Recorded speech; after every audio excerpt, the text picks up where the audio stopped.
Klabu ya Young Africans imetozwa faini ya shilingi milioni 100 kwa kosa la wachezaji na maofisa wake wa ufundi kutokutumia chumba rasmi cha kuvalia kwenye uwanja wa Meja Jenerali Isamuhyo jijini Dar es Salaam. Badala yake walitumia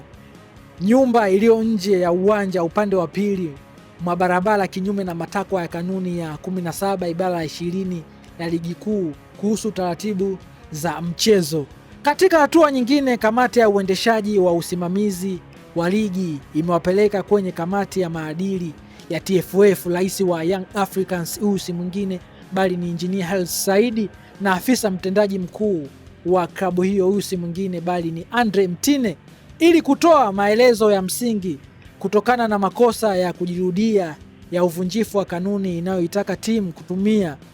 vyumba rasmi vya kuvalia kwenye uwanja wa mchezo husika. Klabu ya Young Africans, tunakumbuka mwezi Mei 2026 ilitozwa faini ya shilingi milioni 30 kwa kosa la mfanano na hili la kutokutumia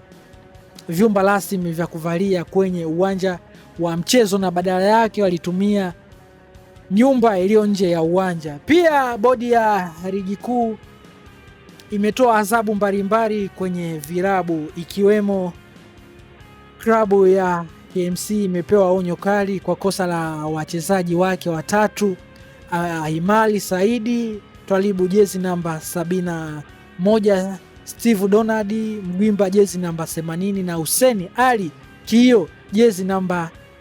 86 kuvaa jezi zenye namba inayozidi 70 katika mchezo tajwa hapo juu, kinyume na kanuni ya 17 ibara ya pili ya ligi kuu kuhusu taratibu. Pia klabu nyingine ni Mtibwa Sugar imetozwa faini ya shilingi milioni 5. Aidha, hii ni kwa mujibu wa kanuni ya 17 ibara ya 62 ya ligi kuu kuhusu taratibu za michezo.